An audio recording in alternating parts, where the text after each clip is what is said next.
इस वक्त हम राम मंदिर से बिल्कुल समीप लगे हुए अरविंद साधनालय में मौजूद हैं। ये अरविंद साधनालय वही स्थान है जहाँ पर प्रसिद्ध ऋषि महर्षि अरविंद जी, जो एक प्रसिद्ध समाज सुधारक के रूप में भी जाने जाते हैं, सनातन की परिभाषित व्याख्या करने के रूप में भी जाने जाते हैं, जिनके आज के समय में वर्तमान दौर में लाखों फॉलोअर्स हमारे देश में मौजूद हैं। यह उन्हीं अरविंद जी का अरविंद साधनालय यहाँ पर मौजूद है, स्थित है, जहाँ पर उनसे जुड़े हुए लोग उनकी बातों को यहाँ पर चरितार्थ करते हैं, उसे फॉलो करते हैं, उनके लिए साधना व्यक्त करते हैं। हमारे साथ इस समय तारुण खेतान जी जुड़ रहे हैं। इन लोगों के संयुक्त रूप से प्रयास से यहाँ पर अरविंद जी के उद्देश्यों को ध्यान में रखते हुए हमारे समाज को क्यों यह इस समय वर्तमान में यह आवश्यक है, प्रभु राम की नगरी से एक दिवसीय इनका शैक्षणिक संगोष्ठी कार्यक्रम यहाँ पर किया गया है, जहाँ पर लगभग सैकड़ों लोग पार्टिसिपेट करेंगे। हम जुड़ेंगे तारुण जी से, जानेंगे इनके कार्यक्रम के उद्देश्य के बारे में और साथ ही यह समझने का प्रयास करेंगे कि इन्होंने अयोध्या को ही क्यों चुना, क्योंकि हमारे देश में बहुत सारे धार्मिक स्थान हैं, तीर्थपुरी हैं, मेट्रो सिटीज़ हैं, सब कुछ है। अयोध्या के पीछे क्या कारण है, जानते हैं। नमस्कार, मेरा नाम तरुण खेतान है। मैं Shri Aurobindo divine life trust Jhunjhunu से हूँ। अयोध्या चुनने का एक बहुत महत्वपूर्ण कारण है, सनातन धर्म की स्थापना श्री राम ने करी, उस धर्म को पुनः स्थापित श्री अरविंद ने किया। सनातन धर्म कोई शिक्षा, कोई पद्धति, कोई ऐसी प्रणाली नहीं है जिसे हम समझें। वस्तुतः यह एक सिद्धांत है, एक जीवन शैली है जिसके आधार पर जीवन को चलना चाहिए। श्री अरविंद हमें बताते हैं कि 3 टेनेट्स हैं, 3 स्तंभ हैं सनातन धर्म को समझने के लिए। पहला, कि कोई ऐसी शक्ति है, ऐसी ऊर्जा है जो इस पूरे ब्रह्मांड को चलाती है, जिसे हम परमात्मा का नाम दे सकते हैं, जिसे हम भगवान कह सकते हैं, जिसे हम कोई भी संज्ञा दे सकते हैं। दूसरा, उस परमात्मा के पास, उस भगवान के पास जाने के अनंत रास्ते हैं। हम किसी भी एक छोर को पकड़ करके भक्ति माध्यम से, अपने हृदय से अगर हम अप्रोच करें तो हम वहाँ तक पहुँच सकते हैं। और तीसरा, कि हम स्वयं वही परमात्मा है, हमारे अंदर वही परमात्मा विराजमान है। सनातन धर्म अपने आप में एक ऐसी प्रणाली है, सिद्धांत है, जैसे अपनी पृथ्वी पर अनंत शक्तियाँ फोर्स में है, बहुत तेज़ी से कार्य करती हैं, तो परमात्मा की 4 शक्तियाँ प्रमुख रूप से इस धरती पर अपना कार्य कर रही हैं, जिसमें महालक्ष्मी, महाकाली, महेश्वरी, महासरस्वती अपने कार्य करती हैं। और हर व्यक्ति के अंदर ये विराजमान है। हर व्यक्ति इनके आधार पर उसका स्वभाव होता है। आप देखेंगे कि एक ही परिवार के अंदर 2 लोग पैदा होते हैं, तो किसी के गुण कैसे होते हैं, किसी के गुण कैसे होते हैं, तो वो इन शक्ति की प्रधानता के आधार पर ही उनके गुण या उनका आचरण होता है। श्री अरविंद का कहना है कि अगर उस एक शक्ति का जो प्रधानता है, उसका छोर पकड़ करके आदमी अपने अंदर पहुँचे, अपने स्वभाव में पहुँचे, तो वह परमात्मा को आसानी से प्राप्त कर सकता है। उसी आधार पर चलते हुए, उस आधार पर हम कैसे चलें, हम उसके अंदर कैसे आगे बढ़ें, वह है सनातन धर्म। इसके उपलक्ष्य में सांख्य भी बहुत बातें कहता है। श्री अरविंद भी उसको समर्थन देते हैं और बताते हैं कि अपने 4 पुरुषार्थ होते हैं, 4 वर्ण होते हैं, जैसे ब्रह्मचर्य, संन्यास, वानप्रस्थ, गृहस्थ। इन चारों के अंदर अपने धर्म क्या होने चाहिए। अपनी पुरानी जो ऋषि परंपरा रही है, वो उसके ऊपर जोर देती थी कि देश काल पात्र के हिसाब से आदमी के धर्म और आचरण हुआ करते थे। इसी तरीके से आदमी का स्वभाव कैसा है, वो अर्थार्थी, जिज्ञासु है या ज्ञानी है, वह उसके अंदर गुण कौन से हैं, तमस गुण प्रधान है या रजस गुण प्रधान है, या उसके अंदर सात्विक गुण की प्रधानता है। इन्हीं सभी चीज़ों को मिला करके वह किस स्थिति में है, तो उसके लिए कैसे आसानी से या कितनी शीघ्रता से वह अपने स्वभाव से जुड़ सकता है और परमात्मा को प्राप्त कर सकता है। इस आधार को, इस जीवन शैली को, ये है सनातन धर्म। वो कितनी तेज़ी से, कितने नए आयामों से या कितने पुराने आयामों से अपने आप को परमात्मा से जोड़ सके, अति शीघ्र जोड़ सके। और यहाँ पर उसकी नियति नहीं समाप्त होती है, यहाँ उसका कार्य की शुरुआत होती है। श्री अरविंद इस आयाम को खोलते हैं कि जैसे ही अपने आप स्वभाव से आप जुड़ते हो, तब आपको नियत कर्म आपके क्या हैं उसकी अनुभूति होती है, और उस आधार पे आप अपने जीवन को लेकर चल सकते हो, उस आधार पे आप परमात्मा की तरफ आगे बढ़ सकते हो। ये एक छोटी सी व्याख्या जो कम समय के अंदर मैं आपको दे सकता हूँ। श्री अरविंद इसके बारे में जोर देते हैं। अयोध्या इसलिए, वो तो मैंने आपको कारण बताया ही। आज आपने खुद कहा कि पूरा विश्व अयोध्या की तरफ देख रहा है कि ये जैसे उनके आंतरिक प्यास को बुझाएगा। एक ऐसा पुण्यस्थली, ऐसी स्थिति अयोध्या की इस समय बन रही है कि देश विदेशों से सारे आगंतुक यहाँ पधार रहे हैं, और वह चाहते हैं कि उनकी अंदर की जिज्ञासा, अंदर की भूख, जो अंदर की प्यास है, वो कुछ मिट सके। श्री अरविंद एक नया आयाम खोलते हैं, एक नए जगत का निर्माण करते हैं कि मनुष्य कोई आखिरी तत्व नहीं है इस इवोल्यूशन का, क्रम विकास का। इसके उपरांत भी काफ़ी चीज़ें हैं। जैसे पशु धीरे धीरे अपने क्रम विकास से मनुष्य में आया, उसी तरीके से अतिमानसिक शरीर भी प्राप्त कर सकता है मनुष्य, परमात्मा से जुड़ करके, जिसके अंदर मतलब उसकी प्राप्ति के बाद प्रेम होगा, सामंजस्य होगा, आपके मिथ्वात का अंत होगा, पसंद नापसंद का क्राइटेरिया सारा समाप्त हो जाएगा। आप एक शुद्ध हृदय के साथ एक जीवन जी सकोगे। वो एक ऐसी स्थिति है, चेतना की ऐसी स्थिति है जहाँ पर फॉल्सहुड का और इग्नोरेंस समाप्त हो जाएगा। जो उद्देश्य एक हॉस्टाइल या दूसरी विरोधी शक्तियों का पृथ्वी पर है, वो वैसे देखा जाए तो परमात्मा की शक्ति को सपोर्ट करने के लिए है, अगर वाइडर पर्सपेक्टिव में देखा जाए तो, मगर उनकी आवश्यकता खत्म हो जाएगी। इतना भाईचारा, इतनी भ्रातृत्व फैल जाएगा कि हृदय हृदय की बात समझ सकेगा, परमात्मा के पास जाना सहज हो जाएगा। इस अतिमानसिक चेतना का, इस अतिमानसिक अवस्था का विवरण श्री अरविंद अपनी योग में बताते हैं, जो कि बहुत कठिन है। श्री अरविंद कभी भी मात्रा की या क्वांटिटी की बात नहीं करते, वो क्वालिटी की बात करते हैं कि अगर 10 व्यक्ति भी पूर्ण श्रद्धा से इस योग में आगे बढ़ें तो इसमें पूरी मानव जाति को लाभ हो सकता है। श्री अरविंद का योग कोई व्यक्तिगत योग नहीं है, कोई व्यष्टि योग नहीं है, ये समष्टिगत योग है जिसके अंदर पूरी विश्व को इसका लाभ होगा। मनुष्य जाति को किस तरीके से चलना चाहिए, कैसे देखना चाहिए, यह योग एक व्यक्ति या एक देश के लिए नहीं है, पूरी मनुष्य जाति के लिए, पूरे विश्व के लिए। शिक्षा जिसकी बात हम कर रहे हैं, वह उसके मानक क्या होने चाहिए, शिक्षा किस चीज़ की होनी चाहिए, विकास किस स्तर पे होना चाहिए। क्या हम जगह जगह हॉस्पिटल खोल करके हम उसे विकास की संज्ञा दे सकते हैं, या हम ये सोचें कि व्यक्ति बीमार ना पड़े, उन हॉस्पिटल्स की ज़रूरत ना पड़े? वो कैसे हो सकता है? शिक्षा खाली इसी क्षेत्र में होनी चाहिए कि वो अपना जीवन कैसे चलाएगा, अपना रोजगार कैसे चलाएगा, अपना भरण पोषण कैसे करेगा, या उसको अपने आत्मा के भोजन के लिए भी शिक्षा की आवश्यकता होनी चाहिए? हम इन्फॉर्मेशन की बात करते हैं या हम ज्ञान की बात करते हैं? इन्फॉर्मेशन जो आज के युग में दी जा रही है वो आदमी का पेट भरने के लिए है, मगर क्या उसके अंदर की भूख कैसे शांत होगी, उसकी आत्मा की भूख कैसे शांत होगी? वो है असली शिक्षा। श्री अरविंद उस शिक्षा की बात करते हैं। और मैं चाहूँगा कि श्यामा जी आपको इसके बारे में और विस्तार से बताएं।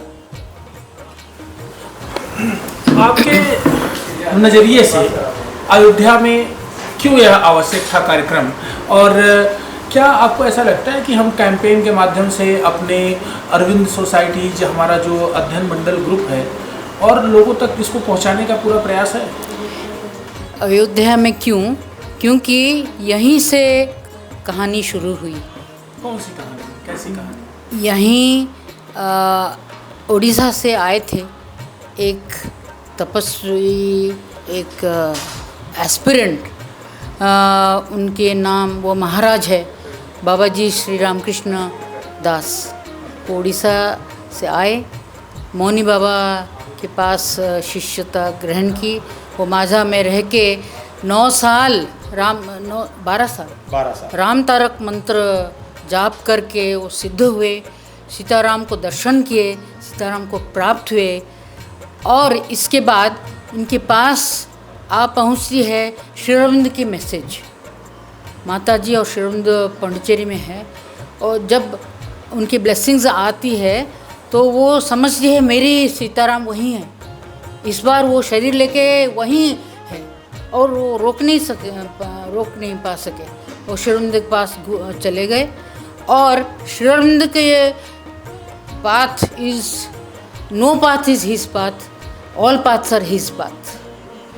वो श्री अरविंद के योग एक वहाँ बनारस हिंदू यूनिवर्सिटी में एक प्रोफेसर अरविंद बसु ने बोला है कि श्री अरविंद के योग है पुरुषोत्तम के अपने योग, पुरुषोत्तम's ओन योगा इज श्री अरविंदो's योगा। सो जैसे तरुण जी बोले, राम जी स्थापना किए थे सारे भारतवर्ष का जो सनातन धर्म, नए रूप से वही सनातन धर्म और डायनामिक होके श्री अरविंद ने स्थापना की है। कैसे? श्री अरविंद के 5 स्वप्नों में हम देखते हैं, वो जब आते हैं वो इंग्लैंड से आके देखते हैं ये अंग्रेज़ी खा जा रही है उनकी माता को। वो बोलते हैं अगर मेरी माँ के छाती में बैठ के एक असुर रक्त ले जाती है, पान कर रहा है, मैं क्या सो के रहूँगी? तो उनके धर्मपत्नी से वो बोलते हैं मेरे 3 पागलपन है। एक, अगर भगवान है तो मैं उनको पा के रहूँगी, और दूसरा है अगर मुझे कोई कुछ दिया है ना भगवान ने, तो मैं अपने लिए जो जितने भी ज़रूरत है वो इसके आगे से जब अगर मैं कुछ उससे ले लूँ तो मैं चोर हूँ। वो गीता के एक श्लोक ऐसे ही हैं। और तीसरा पागलपन मेरा है कि मेरा देश, मेरा एक भूखंड नहीं है, सब नदी और पहाड़ और ये सबका भूखंड नहीं है। मेरी देश मेरी माँ है, मेरी माँ की छाती के ऊपर जब अंग्रेज़ बैठ के सब ले रहे हैं, हमारे यहाँ फैमिन कर देते हैं, सब हमारे रिसोर्सेज ले जाते हैं, और इतने छोटा देश हमको जो छोड़ दीजिए मुग़ल इन्वेजन के बड़े, अंग्रेज़ी भी बैठ के क्या हमारे देश को एकदम ख़त्म कर देने वाले थे। तो उसी की समय से वो जब आए ना, वो कितने सारे मेथड्स किए हैं देश को स्वाधीन करने के लिए। एक तो आर्म्ड रेवोल्यूशन को भी सपोर्ट कर रहे थे, और दूसरा सबसे शक्तिशाली था सिविल डिसोबीडियंस। वो educational boycott, legal boycott, judicial boycott. वो करण सिंह ने लिखा है एक पुस्तक प्रॉफिट ऑफ इंडियन नेशनलिज्म में, judicial boycott, then administrative boycott, social boycott करो। हमारे जो है सनातन धर्म में हमारे जो सब था उसको हम फिर वापस लाएंगे। तो शिक्षा के बारे में जो लिखा है ना, वो एरियन सिविलाइजेशन के बारे में बोल रहे हैं। वो civilisation was second to none, Shri Aurobindo बोल रहे हैं। वही हम इसी कॉन्टेक्स्ट में लाके नेशनल कॉलेज में शिक्षा देंगे हमारे सारे देश को, सारे यूथ को यही शिक्षा देंगे हम।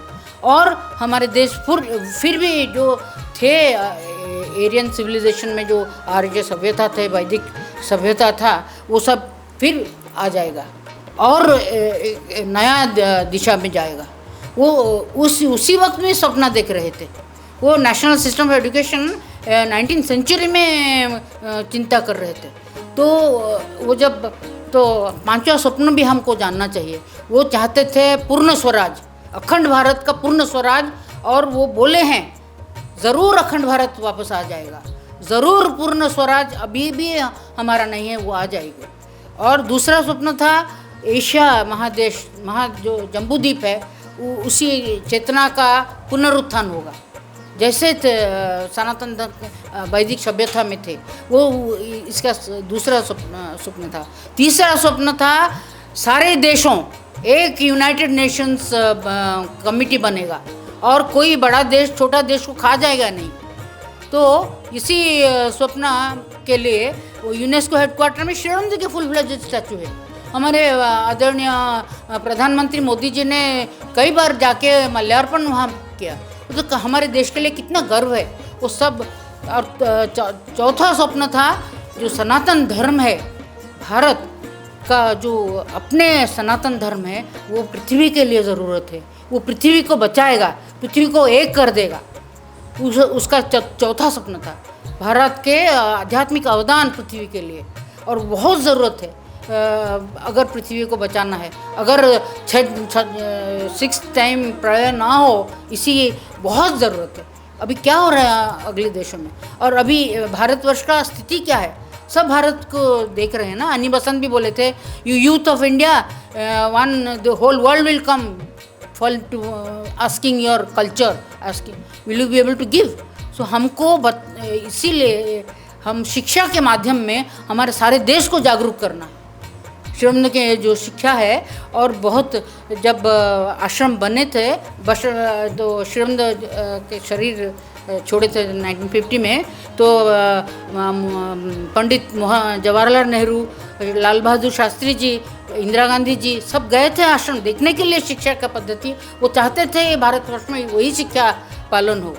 वो जो प्रॉफिट ऑफ इंडियन नेशनलिज्म में लिखे थे ना करण सिंह, वही इसीलिए वो पंडित नेहरू जी ने उसको फॉरवर्ड भी लिखा है। तो वो चाहते थे भारतवर्ष में लाने के लिए। और इंदिरा गांधी जी ने किरीट जोशी गुजरात से, वो थे IAS अफसर थे, वो IAS छोड़ के चले गए आश्रम।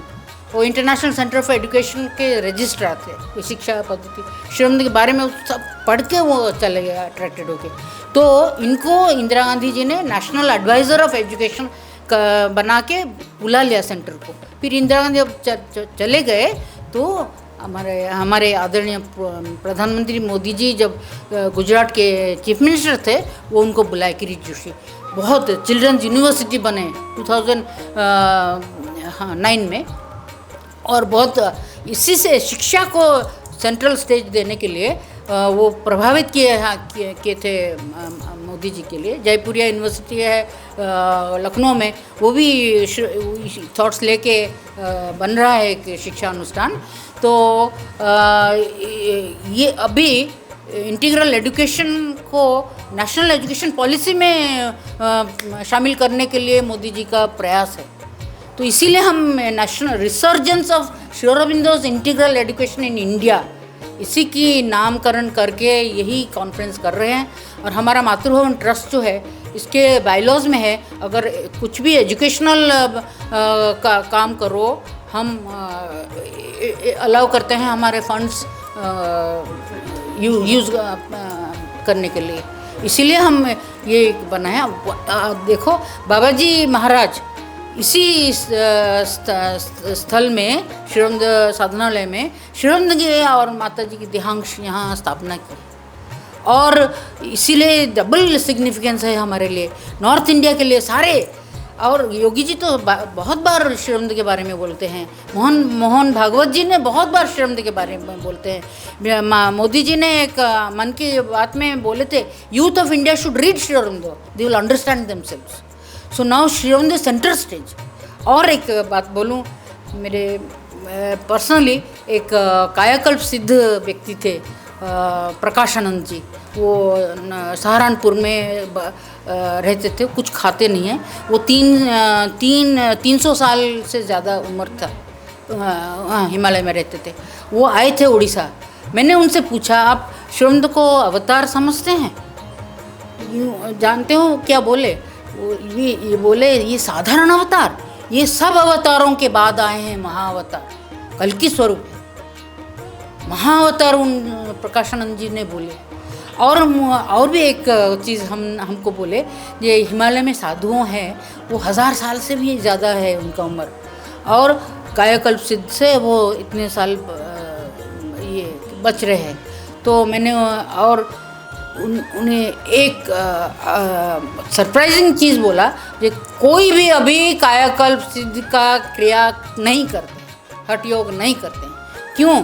शरीर को हज़ारों साल बचाने के मतलब क्या है, अगर शरीर जब दिव्य न हो जाए, तो श्री अरविंद ने बोला शरीर भी दिव्य होगा, मन भी दिव्य होगा, इमोशंस दिव्य होगा और डिवाइन रेस अपॉन अर्थ आ जाएगी। वो पांचवा स्वप्न था, सुपरामेंटल रेस आ जाएगी। तो हर अवतार हम देखा है ना, मीन अवतार से लेकर एक एवोल्यूशन को अगले पद पर ले जा रहे हैं ना। इसीलिए इसका इनके पांचवा स्वप्न जो है supramental race upon earth which will be to man as man is to animal, उस पांचवा स्वप्न है। सो हम इसी स्वप्न के द्वार देश में हैं। इसीलिए श्री अरविंद के इतने ये भी बोले हैं ना, माता जी बोले हैं, ये सब अवतार जब आते हैं ना, इनके प्रीवियस अवतार के फॉलोअर्स सब इनके साथ थोड़ा टक्कर होता है। इसीलिए श्री अरविंद जी ऐसे ही अपोजिशन फेस रहे हैं, but tomorrow will prove the truth of what he has revealed and his work will be done. मैं आपकी बातों से ही 3 बातें और जानना चाहूँगा, क्योंकि एक तो आपने पूर्ण स्वराज की बात की कि अरविंद जी ने कहा था। क्या लगता है वर्तमान समय में हमारा देश 1947 में आज़ाद हुआ, 1950 में हमें गणतंत्र का तमगा मिल गया, हमारा कानून बन के तैयार हो गया। इस समय हम 2025 में चल रहे हैं। आपके मतानुसार क्या हमें पूर्ण स्वराज मिल गया है? नहीं, पूर्ण स्वराज एक कॉन्सेप्ट है। जोग्राफिकली तो हब इंडिया फिर यूनाइट कर जाएगी। और माता जी ने बोला है वो अपने आप से झगड़ा करके सब चाहेंगी भारत में विलय होने के लिए। वो प्रोसेस चल रहा है, अब तो देख रहे हैं ना। आपने कहा कि पूर्ण स्वराज नहीं मिला है, किस आधार पे नहीं मिला है, क्या क्या नहीं मिला है, वो आप बताइए। अभी तो वो सब आके फिर मिल जाएगी। ये भगवान डिवाइन भगवान ही ये काज कर रहे हैं और ये सब होते हैं। Education evolution goes in spiral. एक सबसे निम्न स्तर आ गया, फिर वो घूम के जब आएगा तो पहले से स्तर में और एक उच्च स्तर को चला जाएगा। ये स्पाइरल मूवमेंट चल रहा है। इस स्पाइरल में हम एक बीच में है, हमको मालूम पड़ता है कुछ नहीं होगा, सब खराब है, सब ये हो जाए, मगर सब आहिस्ते आहिस्ते this world belongs to him. ये आध्यात्मिक रूप से आप बातें कर रही हैं या भौगोलिक रूप से? अगर हम भौगोलिक रूप से देखें तो हमारा देश जो है आर्यावर्त और दक्षिणावर्त, हमारे साउथ ईस्ट एशिया जो कंबोडिया, बर्मा, अफगानिस्तान, ये सब भी हमारे ही अंदर थे। लेकिन दूसरा स्वप्न श्री अरविंद था एशिया का पुनर्जागरण, समग्र जम्बूद्वीप का पुनर्जागरण। एक मूवमेंट भी हुआ था। नेताजी सुभाष बोस तो एशिया के फ्रीडम के लिए काम कर रहे थे। नेताजी सुभाष बोस तो श्री अरविंद के बहुत बड़े भक्त थे। और एक बात और मैं जानना चाहूँगा आपसे। अभी आपसे बातचीत हो रही थी, उसमें हमने ये देखा, और मैं स्टूडेंट लाइफ में अपनी बात करता हूँ, मैंने ये महसूस भी किया है, देखा भी है। हम चाहे मिडिल एजुकेशन में हो, लोअर एजुकेशन में हो या हायर एजुकेशन में जाते हैं तो हमें अरविंद जी पर एक चैप्टर मिलता है पढ़ने के लिए, हर स्टूडेंट्स को पढ़ाया जाता है। जब हम ग्रेजुएशन में जाते हैं, फ़िलासफ़ी के स्टूडेंट्स होते हैं, तो फ़िलासफ़ी में भी उनका जो इंडियन फ़िलासफ़ी है, इंडियन फ़िलासफ़ी में हमें एक चैप्टर मिलता है उनको पढ़ने के लिए। मास्टर्स यदि हम करते हैं तो भी हमें अरविंद जी पर एक चैप्टर मिलता है पढ़ने के लिए। हमारे देश में 746 यूनिवर्सिटी हैं, जिसमें 46 to 50 अराउंड सेंट्रल यूनिवर्सिटी हैं, बाकी स्टेट, डीम्ड और प्राइवेट यूनिवर्सिटी सब मिला करके 750 हैं। और यदि हम कॉलेजेस की बात करें तो लाखों महाविद्यालय हैं, वो गवर्नमेंट और प्राइवेट हैं, डीम्ड हैं और एफिलेटेड हैं। मतलब हमारा देश जो है एजुकेशन का हब है। क्या आपको लगता है कि अरविंद जी पर रिसर्च को बढ़ाया जाए, रिसर्च मेथोडोलॉजी को गवर्नमेंट और अधिक इम्प्रूव करे, जिससे स्टूडेंट्स को, जो हमारी यूथ जनरेशन आ रही है, वह रिसर्च अच्छे ढंग से करे, एक नया आइडिया जनरेट करे, अच्छे पब्लिकेशंस हों, चाहे वो स्कोपस हों, चाहे एस जनरल से हों, अच्छी तरीके से और चीज़ें बढ़ें?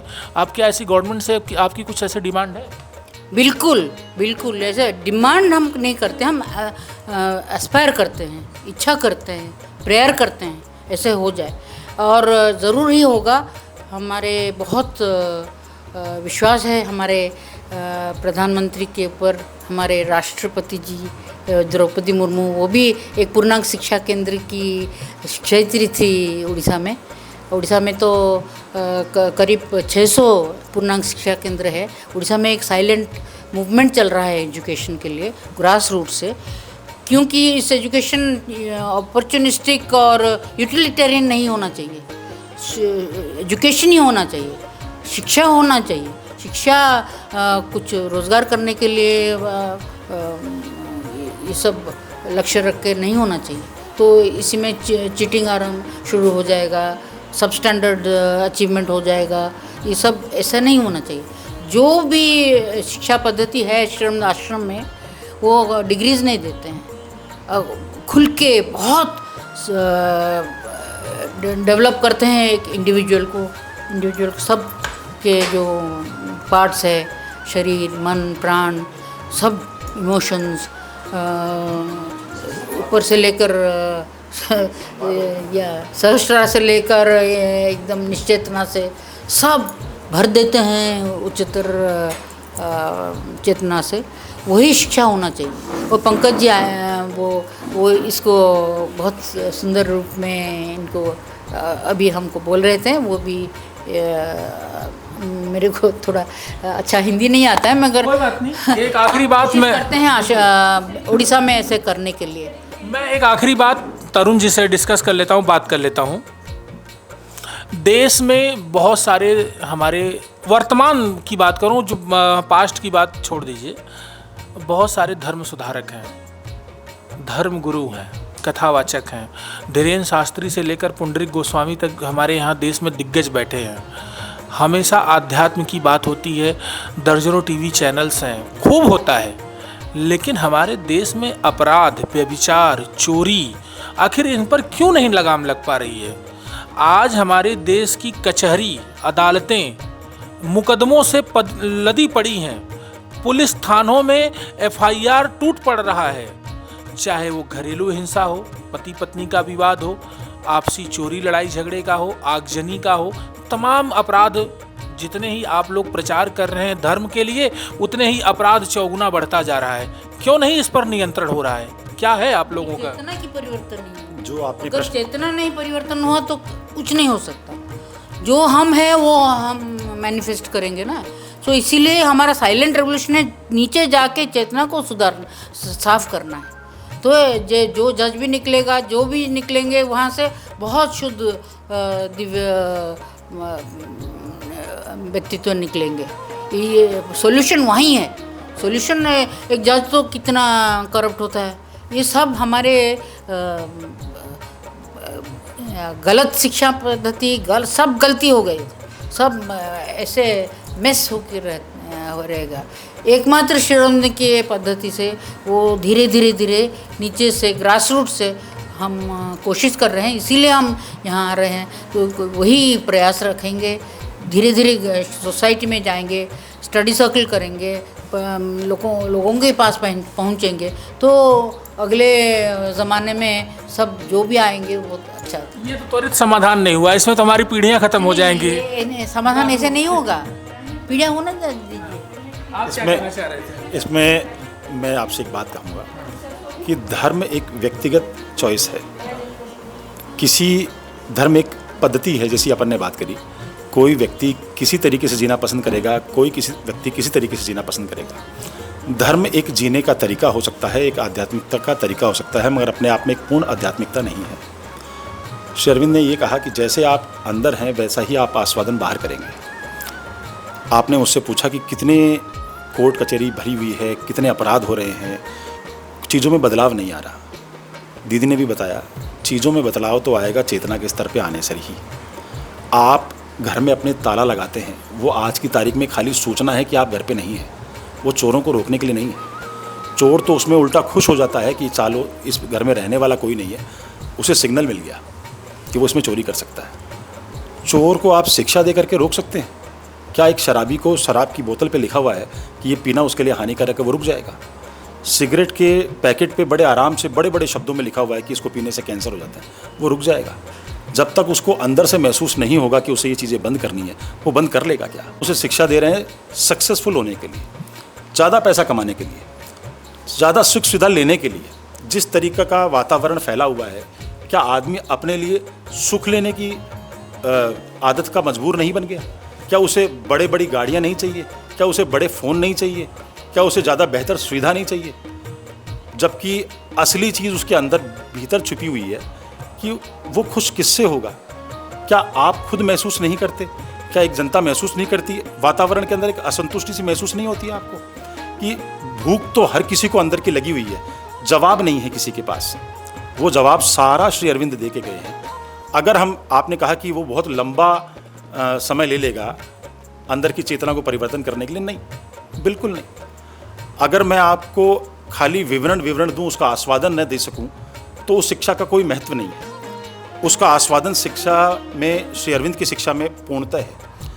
शिक्षा को उन्होंने इतना एलेबोरेटली समझाया है कि कोई वो मानसिक स्तर की शिक्षा नहीं है। शिक्षा आपके शरीर की भी होनी चाहिए, आपके प्राण की भी होनी चाहिए, आपकी मानसिक शिक्षा भी होनी चाहिए, और आपका आदान प्रदान, आपका व्यवहार भौतिक चीज़ों से कैसे होना चाहिए, पेड़ों से कैसे होना चाहिए, पशुओं से कैसे होना चाहिए, आप अंदर से कैसे व्यवहार कर सकेंगे, या किसी को आभास भी है इस बात का, वो सारी प्रणाली श्री अरविंद ने दी है। उसको पढ़ने पर आपको ज़रूर महसूस होगा। और जैसे जैसे ये एक ऐसा स्ट्रेट फॉरवर्ड लिखित चीज़ नहीं है। आप पहले एक चीज़ तो कीजिए, श्री अरविंद को पढ़िए तो सही। उसको पढ़ने पर आपको अपने आप आपके कई आयाम खुल जाएंगे, कई रास्ते खुल जाएंगे।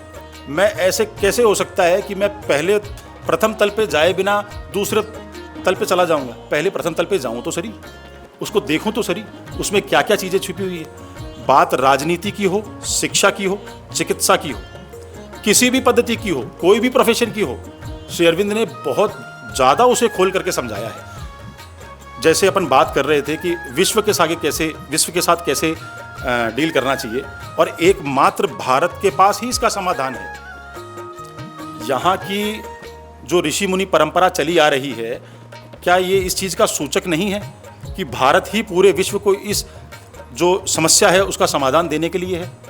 कहीं किसी दूसरे देश में आपने सुना आध्यात्मिकता का कोई कुछ इस तरीके की बात है? उन्होंने तो दिन निर्धारित कर रखे हैं, समय निर्धारित कर रखे हैं, जबकि भारत के पास ही एक निर्णायक कदम है कि जीवन से लेकर के, जीवन के प्रथम क्षण से लेकर के मृत्यु के लास्ट क्षण तक अपने यहाँ सारी पद्धतियाँ, सारी परमात्मा के ऊपर है।